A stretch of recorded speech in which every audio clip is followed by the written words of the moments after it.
Me wannan daga kan lemomi haka da akan shi. Bera ne. Inna wallahi wa inna ilaihi raji'un.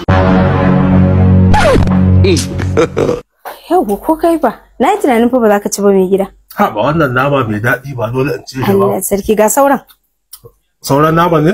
Sauran nama ne. Okay. Me wannan nake gani? God have mercy upon us. Ya me?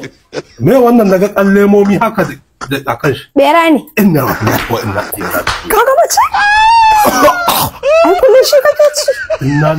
Wai me yasa baki da hankali ni zaki kawo ma bera? Ai rashin hankali ai daidai da kai na koya.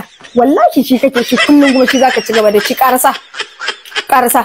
Dauki ka karasa. A bakin auren ki. Wallahi ki tafi gida ina ne. Rabu ba. Wallahi baka isa ba. Dauki ka karasa. Wallahi sai ka karasa. Shi ka ci. Ka kawo wani abu ne bayan wannan dauki karasa.